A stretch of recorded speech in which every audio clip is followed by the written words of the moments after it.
All glories to the assembled Hare Krishna. Om Namo Bhagavate Vasudevaya. Om Namo Bhagavate Vasudevaya. Om Namo Bhagavate Vasudevaya. Om Namo Bhagavate Vasudevaya. Om Namo Bhagavate Vasudevaya. Om Namo Bhagavate Vasudevaya.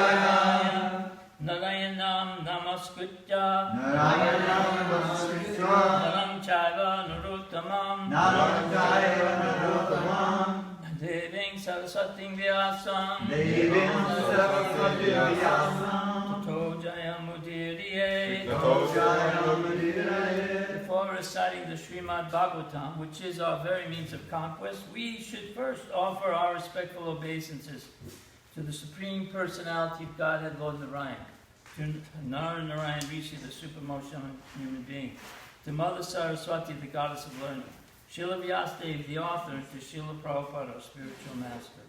Nama Om Vishnu Padaya Krishna Prasthaya Bhutale Srimati Bhaktivedanta Swami Iti Namane Namaste Saraswati Deve Gauravani Pachani Nivasesha Sunyavadi Paskita Adisasani. I lost my spot here. It's chapter 12. So I'm going to read 21 and 22, and then if the Sanskrit up there? Yes. So for 23 then, we'll do that. Ta Vidyati. Let me see if that's the right one. Utangan Narado Jagye. That's going to be the one I'm going to do the class on 23. Is that there? Next verse. Where did it go? He can get it. He'll put it up. So I'm going to just read the others here. Okay, so Yatahi Yanta Sargam Dasha Putra Praja Yinitre Bhagavat Chakti Yuktasha Loka Santana Hetava. The translation is Brahma, who was empowered by the Supreme Personality of Godhead, thought of generating living entities and begot 10 sons for the extension of the generations. Text 22 is Marichi Atri Angira Sao Palascha Palakha Kratu Bagur Vastisto Dagascha Dashamas Tatra Narada Marichi Atri Angiri Pulascha, Pulaha, Kratu, Brihu, Vashista, Daksha, and the 10th son, Narada, were thus born. The purport to this verse is, the whole process of the creation, maintenance, and dissolution of the cosmic manifestation is meant to give the conditioned souls a chance to go back to home, back to Godhead. Brahma created Rudra to help him in his creative endeavor, but from the very beginning, Rudra began to devour the whole creation, and thus he had to be stopped from such devastating activities. Brahma therefore created another set of good children, who were mostly in favor of worldly fruitive activities. He knew very well, however, that without devotional service to the Lord, there is hardly any benefit for the conditioned souls. And therefore he at last created his worthy son Narada, who is the supreme spiritual master of all transcendentalists. Without transcendental devotional service to the Lord, one cannot make progress in any department of any activity. Although the path of devotional service is always independent of anything material, only the transcendental loving service of the Lord can deliver the real goal of life, and thus the service rendered by Srimad Narada Muni is the highest among the sons of Brahma. Now I'll do 23, and that'll be...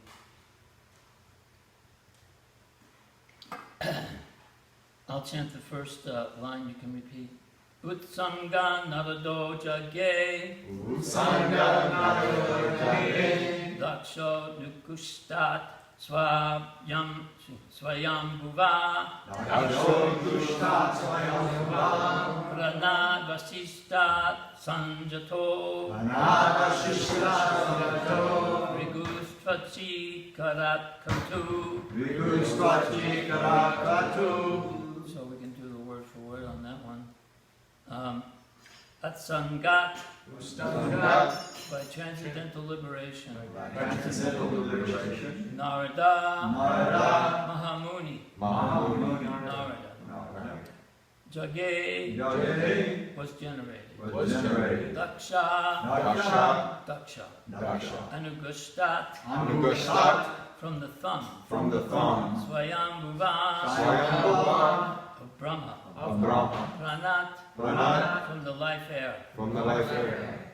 Or breathing. Vashishta,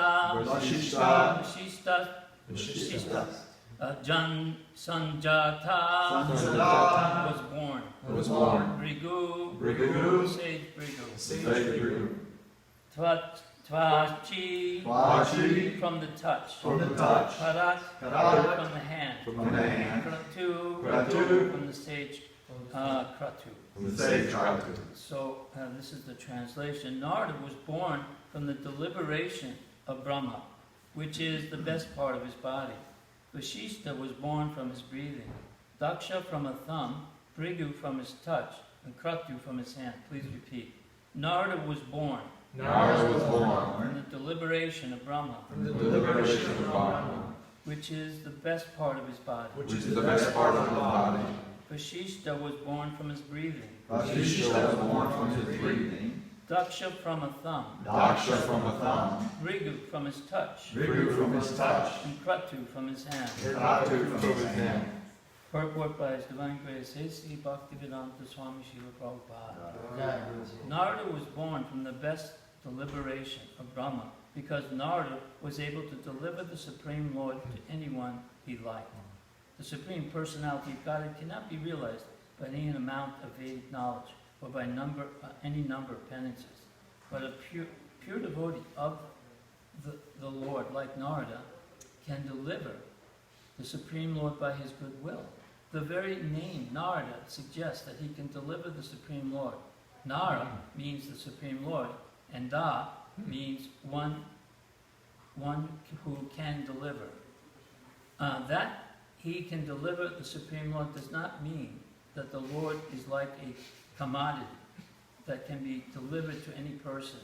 But Narada can deliver to anyone the transcendental loving service of the Lord as a servitor, friend, parent, or lover, as one may desire out of one's own transcendental love for the Lord. In other words, it is Narada only who can deliver the path of Bhakti Yoga. the highest mystic means for attainment of the Supreme Lord. Om Agyantimarandasya Gyananjana Salakaya Chaksoram Militanjena Tasmai Shri Gurave Namaha. So, you know, I've been thinking about this this morning, slightly in a different way, and I looked up the word religion. I'm thinking, you know, this is a religious activity we're doing here, and the scripture is a religious scripture. As a matter of fact, it's called the spotless Purana, and the Purana means like the oldest, the best scripture. And one other side point is Narada. He's basically, all the four sampradayas, Shri, Rudra, and Kumara, and Brahma Sampradaya, claim him as one of their own. And, but it's interesting that Lord Chaitanya picked the particular sampradaya that we happen to be a part of, thanks to Srila Prabhupada, our spiritual master, because in the Madhva Sampradaya, and some of the others as well, the highest point that you're going to get is maybe, you know, the Vaikuntha planets in servitude. Some of the others, and I'm trying to remember which one it was, but some of the others are basically even just talking about, like it said here, fruitive activities. Like these other people, the other great souls or sons of Brahma are mentioned. They're all, we've all heard of Brigu, and we've definitely heard of Vasishta. And they're all, you know, very noble and, I mean, in the sense, very pious and very advanced in their understanding of scripture. But basically, it's for the ability to, like karma kanda in some ways, to be able to have a good life in this material world, go to a higher planet and stay there for a long time. Then maybe, in some cases, go to the Vaikuntha planet. But to extend your life in the higher realms and go to, as a servitor of Lord Narayan in Vaikuntha, whereas with the Brahma Madhya Gaudiya Sampradaya, we have the opportunity to become a friend of Krishna's. We can be in servitude also. We will be in servitude. And right now we're worshipping the deity in the mood of Lakshmi Narayan. So that means awe and reverence. And then friendship, then parental or conjugal. And these are things that I can't comprehend. I don't, you know, I'm basically just, my focus is on Srila Prabhupada, and hopefully I can continue to serve him lifetime after lifetime. That's my main focus. Whatever else comes out of it, time will tell. But, you know, when you think about it, so what I just want to say is that I looked up the word religion because, you know, Prabhupada says Dharma, the English language doesn't reflect the Sanskrit at all. So I looked up the word religion, and it comes from a Latin word named legere, something like that. My pronunciation may be off. And it means Meaning what? Huh? To what? I didn't hear. What? Legere. What does it look like? Legere. Yeah, and that's the Latin. And it means to link. I think that's the definition of yoga. To bound up to, in other words, to hold on to, and, you know, in the sense that if you take, basically, in human society, in the Western human society right now, well, at least over the last few thousand years, there's been the idea of religious activities and philosophical, like the Greeks and some other societies had great philosophers, and then also in Europe, at various points, and science or metaphysical science. So, in other words, you know, we're not going to just accept something blindly. We have an idea. There's religious activity. What is the purpose of life? What is our duty in our life? And so the Vedic culture encapsulates all of those things with Dharma and through Bhakti Yoga, and all of those things, all of those definitions, when you look up on on the computer, it says basically the same definition as religion: to link, to bound yourself to the essence of oneself. And so, but if so what we're trying to do scientifically, metaphysically, spiritual, transcendental metaphysically, we're trying to link up, bound to find the essence of our existence, the perfection of our religious or dharmic position, and or the highest applied philosophical understanding of existence in a scientific way called Bhakti Yoga, and we're in the sadhana Bhakti Yoga, which means that we follow rules and regulations, and you might say call them rituals. We get up in the morning, we meditate on the japa beads, the Hare Krishna mantra, Hare Krishna, Krishna Krishna, Hare Hare, Hare Ram, Ram Ram, Hare Hare. We have authorized deity forms of the Lord, Atra Vigraha, and they're authorized because in generations of families who are in India that make these forms of the Lord, and they know exactly the type of stone to use. They can tell which stone is a living stone. And when they were describing how they found the Shringadev, the stone from the Shringadev in Mayapur, it took at least over a year, and they have it touch, and they can hear it, and then they'll know that this stone is a living stone. This is qualified to be to pray to the Lord through the disciplic succession, that he enter into this stone, and will make the forms according to the previous acharyas, the sizes of the hand, the eyes, and the form, and follow that model. We don't all of a sudden have a new school of art. That's in the West. You have various. There's the impressionistic stage. First of all, but always art during the Middle Ages only had to do with, the only way you were allowed to even do art is if it was a painting relating to, the saints, or to the supreme, to God or Lord Jesus Christ. It had to have some connection to religion and God. It wasn't just about, portraits of kings and so on like that. That started to happen later. Everything, even architecture, was all based on trying to build structures that were for the benefit and the glory of the Lord. And but gradually things started to change, and there was the age of reason, and science came in. But all of these things, this is also a science. And one of the things that I was thinking about this morning is that it looks pretty strange from the outside if you're not already have gone through all the various steps of understanding. This looks pretty strange because we're reading from this book. It's talking about this four-handed entity called Brahma, who was born from the lotus flower that grew out of the navel of Garbhodakshaya Vishnu. And he's lying on a bed, which is a large, multi-headed, like hundreds of thousands of hoods, serpent. And he's lying on this. He's called Anantasesha. And the serpent is chanting very beautiful Sanskrit prayers and glorification of the source of all existence. And he's not just the creator.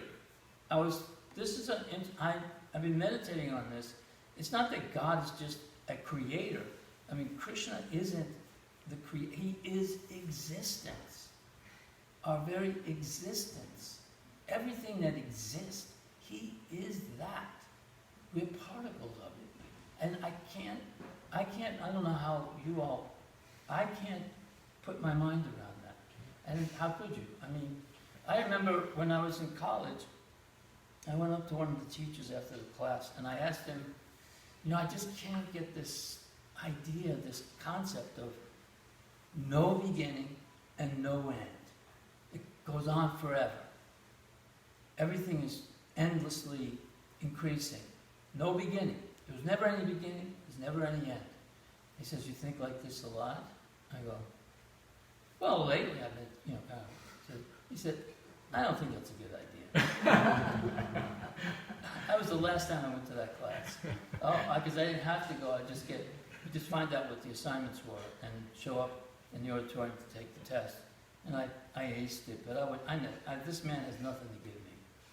I thought he was somebody I could, have an interesting conversation with. But that is. So in here, though, we can do that. And so what are we doing? We're practicing religious sadhana bhakti right now. And so how do we do that?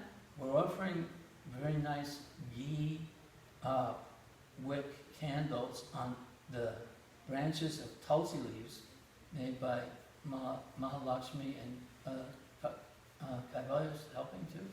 So, and then we offer them to the child, Damodar.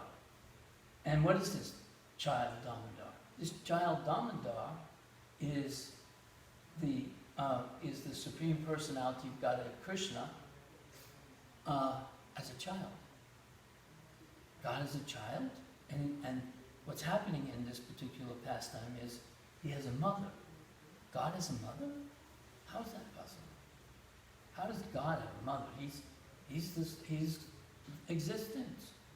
And he's being tied up for being bad. Why does that happen?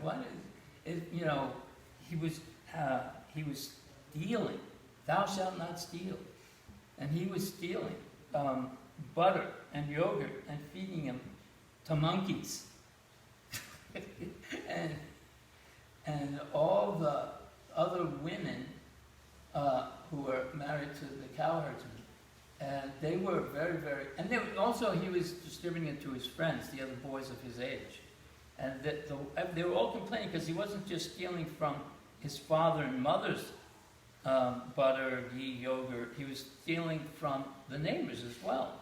And they would go to Mother Jasoda and complain. And she, was finally just had it. She was like, she has a stick and she wants to hit him. She's chasing after him. But she never hits him. But then she decides she's going to tie him up. I can't imagine, Actually, the pastime is that she was cooking the milk. Oh. So you're getting too pastime. Oh, okay, all right. You're merging too I'm just kind of a free flow here. Correct me anywhere around it. But the sense is that, so he's misbehaving. He got mad at her because she wasn't paying attention. She wasn't feeding the milk. Okay. And so when the milk boiled over, she had to run to get the milk, and he got mad, and then he broke the pot. Ah, so that's right. Yeah. Maybe I should listen next time we read the translation.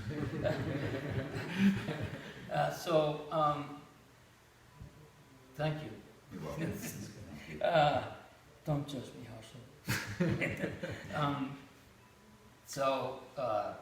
And so she wants to tie him. And she gets the rope and she can't tie. Every time she puts the rope in, she's always 2 inches too little. And then she goes and brings in another 18 inches, I don't know, and it's still 2 inches too little. I mean, at some point there, you think she would grasp that I'm not dealing with an ordinary child. She already had that sense. But somehow or other, she just is fixed on being his mother. I'm going to correct your behavior. You need to learn how to act properly so you can grow up and be a good member of society. Like every mother thinks. But this is sweet. And God doesn't just want to be, oh, Almighty Supreme Lord, you are everything, you're the beginning, the middle, and the end. Everything that exists is coming from you. He doesn't, we need to do that, especially in our stage. But he also likes the idea of having friends and having a mother and having those types of relationships. And everything that we experience here is simply a perverted reflection of what is eternally existing. And he and his devotees, who are very, very advanced, and over many, some of them are eternally in this position. They haven't made any misuse of their independence and fallen down. But they're eternally in that position. It's not easy to become on that level. So they want to have that kind of relationship with Krishna and God. Some of them, like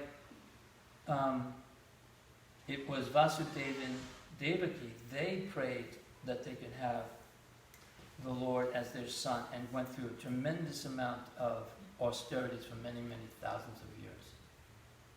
And anyway, so what we're practicing is the sadhana bhakti, so that we can perfect our existence and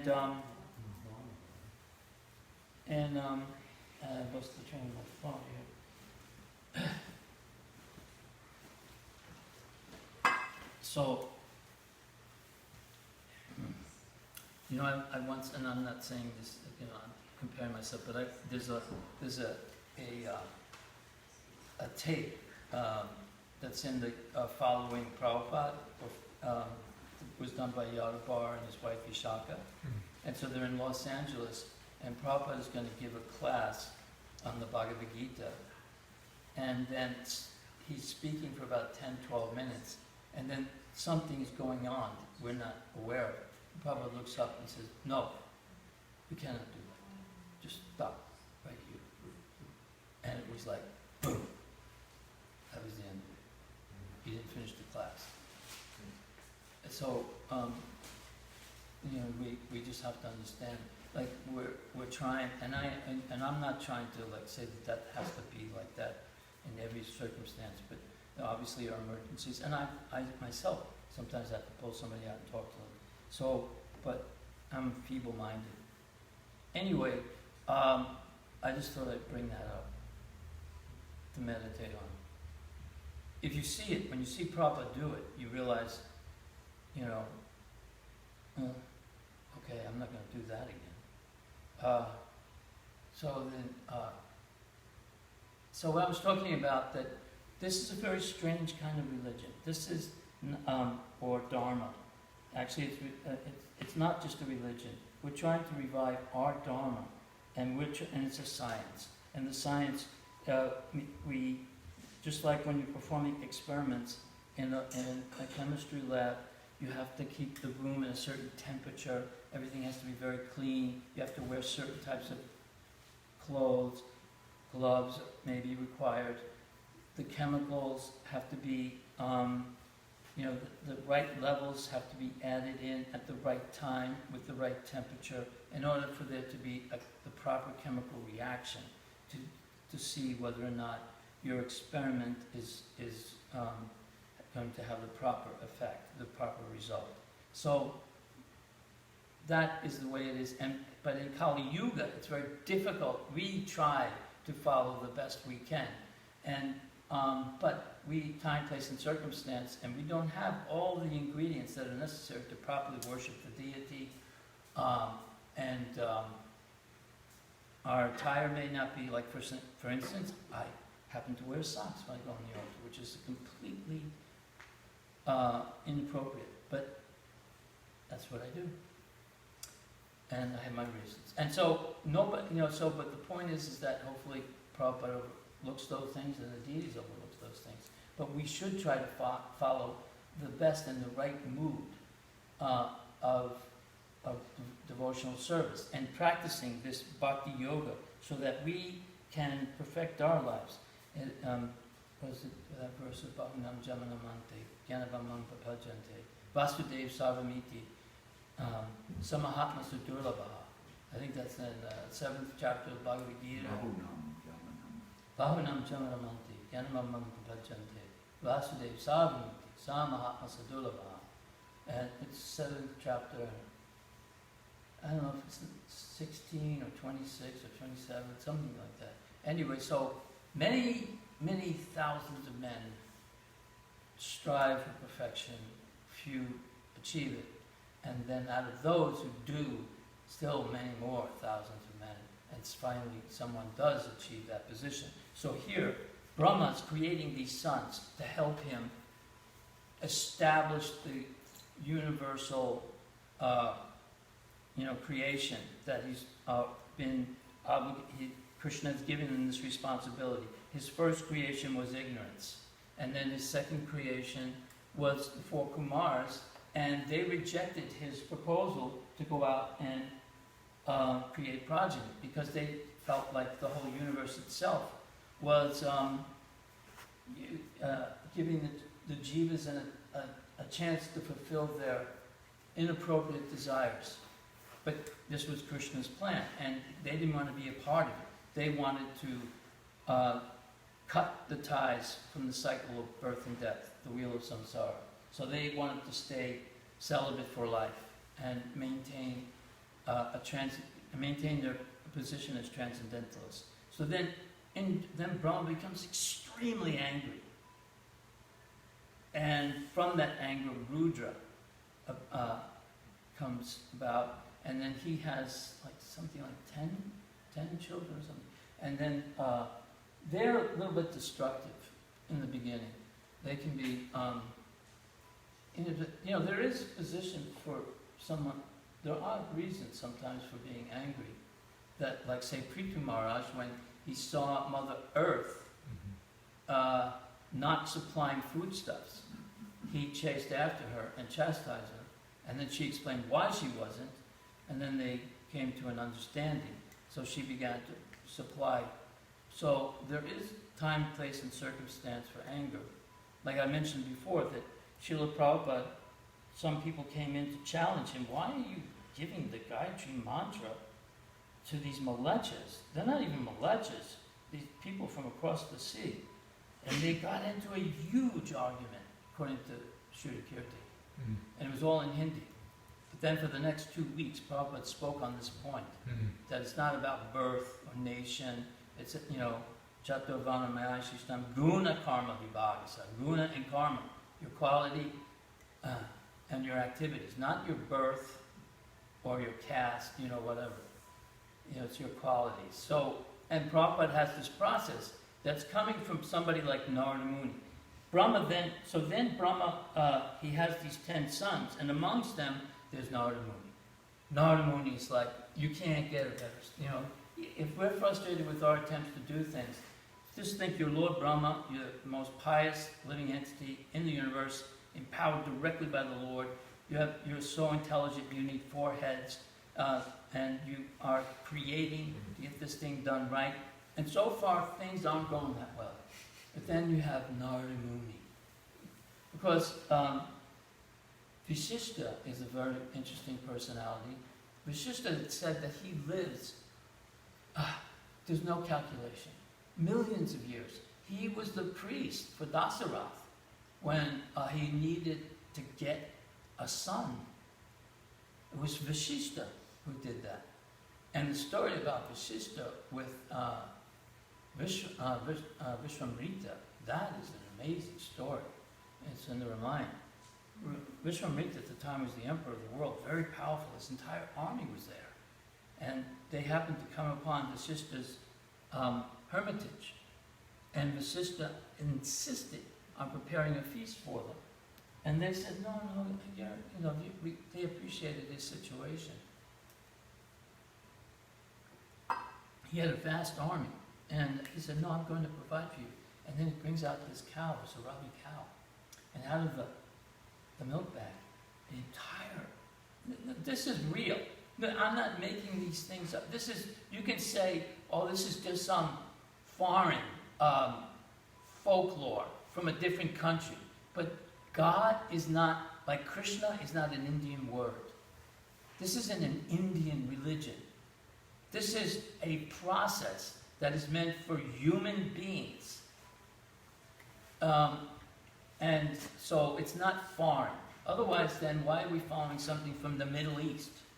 I mean, is Jesus Christ from Savannah, Georgia? I think so.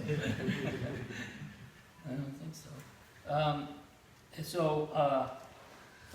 He definitely doesn't have blue eyes and blonde hair, I know that. So this beautiful feast, platters are coming out of the cow, golden platters. Just everything is beautiful, beautiful to the sight, to the aroma, to the smell, to the taste, and everything is taken care of. And Vishwamitra says, I gotta have that cow. That, and this is an example where Prabhupada says that you have everything, you have the entire world, you're the emperor of the world. He was very powerful. He's actually the forefather of Dasarath, that line. And I'm sorry, I may have everything, but I want that. And the king should have the best of everything. And Vashishta says, no, I cannot do this. And then he just decides to take the cow forcibly from him. And the cow's crying, no, don't let him do something. And because he's a Brahmin, he has to maintain the Brahminical stature. He cannot become angry. And so then the cow says to him, but if you tell me not to go, then I won't go. And he understands the cow's meaning. So he says, I forget the cow's name, he says, Surabi, do not go with Vishwamitra. And from out of his milk bag comes weapons galore, coming at him from all sides. Oh, wow. Wipes out the entire army in a matter of minutes. It's a pile of ashes. The only one left is Vishwamitra and his son. And so that he could have one more person to follow, because then Vishwamitra says, I realize now that the Brahminical position, the power there is greater. See, so in other words, they want material power. They'll do the proper rituals with a desire for becoming successful materially. And so that's what religion can mean also. And even in Krishna consciousness, later on in this third canto, when we get, and I believe one of the sons is mentioned here that's going to be the father of Kapila. I'm not sure about that, or maybe they're the grandfather. And Kapila teaches his mother, Devahuti, about devotional service. Some devotional service will be mixed with the mode of ignorance, the mode of passion, and the mode of goodness. You may have material desires that I want to become successful, but to please the Lord. So that, or I want to go to the higher planets, different things like that.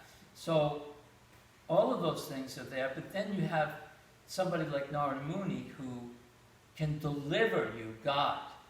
He even had a hunter who, Magrari, he made him a devotee. He saw these animals, he was traveling through the forest, and he saw these animals were half killed. Half killed. It's better, you kill them, just kill them.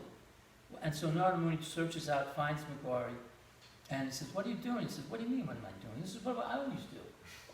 Doesn't everybody do this? Because you grow up in a situation, you just think, like, this is the way things are. Just like I was talking before about existence. Understanding existence. Well, isn't this just what it is? Just accept it for what it is. No, it isn't just what it is. This is, America is a temporary designation. This world is a temporary place. So existence is, what is existence? So Magrari's killing, half killing, it's the way he was taught by his father and his father's father and the father before. And he liked to watch them suffer. And Narada Muni says, just, if you're going to kill them, but please don't. And then he begins to explain to him what could happen. Now, I always thought that was, he didn't just explain to him, but he actually gave him a vision of what would happen. And these animals came back to him in a sort of dreamlike state. And I would always do that as a play. Gave him a mantra too. Again, then he gives him the Vaishnava mantra, and he tells him not to kill anything. He gave him a mantra, Mara. He told him to chant Mara, which means I death. think that was Valmiki. Huh? That's Valmiki. No, He was, yeah. that was Mara, Mara, Mara, chanted Rama, Mara, Rama. Mara, and then it turned into Ram, Ram, Ram. Oh. Well, That okay. would be Valmiki? Yeah, That would be Valmiki. that's Valmiki. That was Valmiki. Yes, Valmiki. Because he wrote Ramayana. Yeah, and he was going Mara, Mara, Mara, Mara, Rama, Rama, Rama, Rama, like that. More Ra. And so, but this is, he then, and McGuire wants to know how I maintain my family. He said, you don't worry about that, I'll take care of that. And so, once the word got out that Narada had transformed this hunter, who was a brutal hunter, vicious, and all the people in the town wanted to come and offer their respects, and they would bring him bags of rice. He had more food than he knew what to do with. Yeah.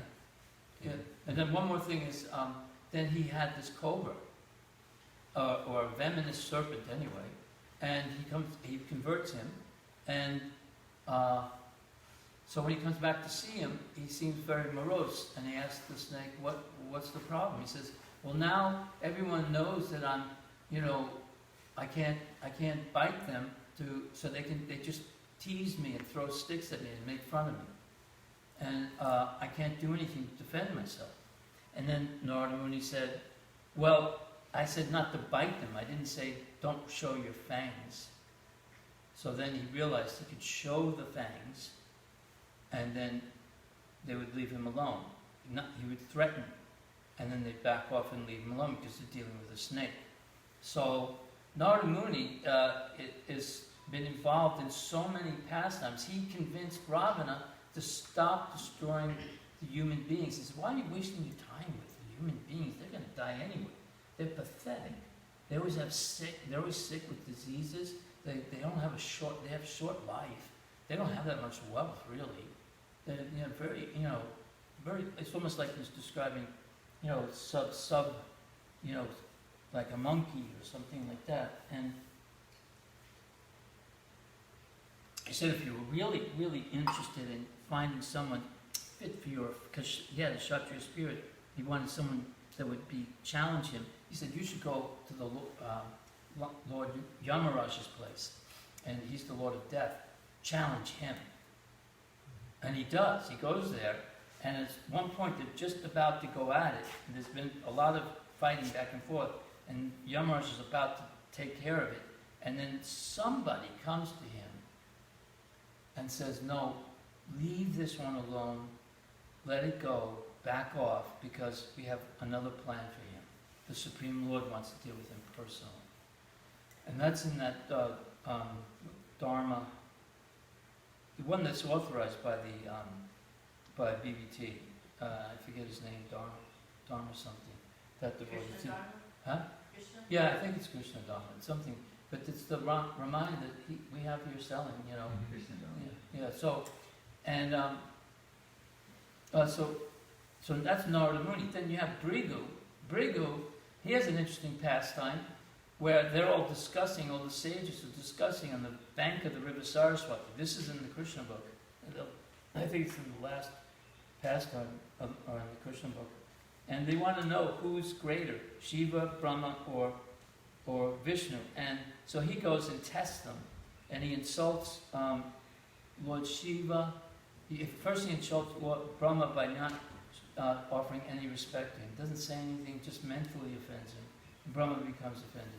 And then he offends Shiva with words, and Shiva becomes angry, but then he calms down, and then he goes in and kicks Lord Vishnu in the chest. And Lord Vishnu says, was my chest too hard? Did I hurt your foot? And he realizes that Vishnu is supreme. So, but the point is that this is a philosophy and a religion and a science, and it's not foreign, and we just have to have a very broad mind and take it all in, absorb it all in, and in the end, after a while, we'll see, where we're at. We'll all go back home, back to Godhead together. Jai. Anyone have any comments or questions?